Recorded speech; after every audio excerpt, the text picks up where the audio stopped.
Chifumuro igwenzi chinocherwa pasi.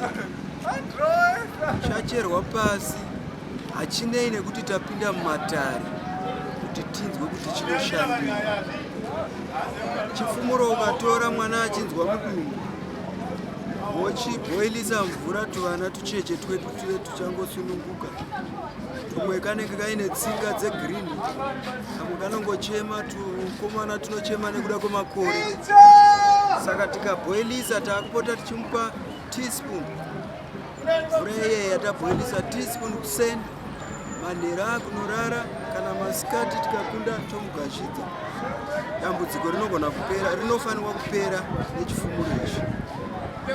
Chadaro chinoshandazve kufumura vane zvakaipa. Vanoshandisa mishonga yekubata, kutorera vanhu zvinhu muhomwe, kushandisa tsvera. Tinochishandisa zvakare, igwenzi rakakosha. Pakufamba unogona kungokaruka kushaya kuti mari yako yafamba sei. Saka ukatora chifumuro ichi wakuchidzura yochiva pauda pakudai. Tupauda tuye ndo twawakugeza natwo kudza kuti wafumura jamba minyama. Harinei kuti waenda kun'anga kupi, kungoenda kunochera wega padondo unogeza, wofamba natwo muchikwama tushoma shoma, uri kufumura zvakaipa, nekuti hakuna munhu anoshuwira chinhu chakashata paupenyu hwake, paropa rake. Saka chifumuro chinodzivisa, ungava vanorota, zvinotyisa, maspirit husband anoshandisa chifumuro. Kana ari munhukadzi anochitora pauda iyeyi oisa pakakotoni opfeka panhengo yake. Kana ari murume kutora ogeza nacho akunorara. Hakuchisina maspirit husband wakurota hope dzakanaka zvichifamba zvakadaro.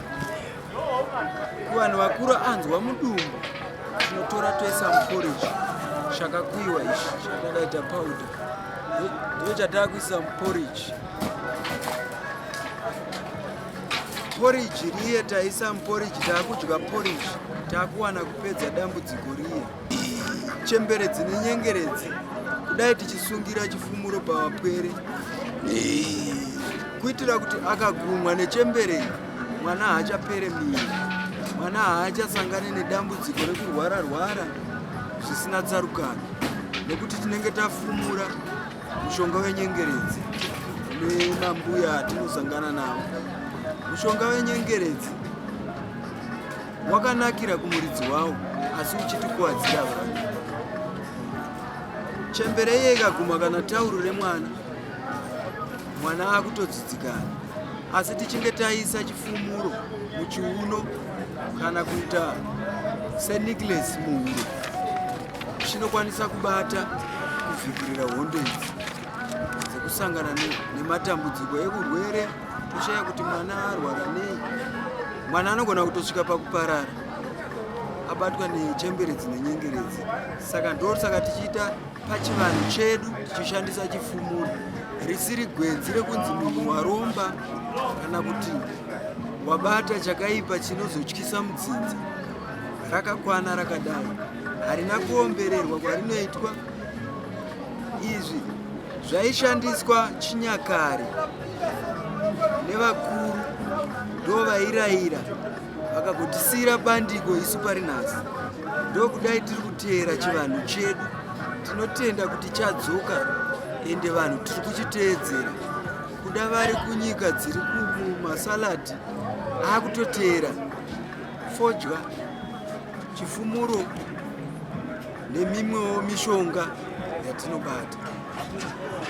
Ini handibate mishonga inouraya kana kuti inodeura ropa kana kuti ichazopfuka. Tinobata mishonga yekubatsira auya ane dambudziko, ndomupa gwenzi rechifumuro raanoziva. Ndomuti pari kupera hupfu paye tiri kutorerwa hupfu nevakaipa. Chienda wonotora chifumuro ichi wongomwaya mumba, woisa powder waakumwaya mumba mako kuti vakaipa kana vanoshandisa mishonga yakaipa vasakwanise kupinda mumba mako.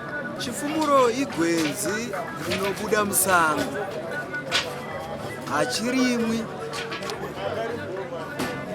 nemhaka yekuti mbeu yacho kana tsongoro yacho takamboda kutora kuti tiise mubindu, hachimeri. Chinoda kungotumbuka pasango pasina kusakurwa, pasina anotarisira kuti mbeu yandakaisa pasi ichabuda, chinobuda chega.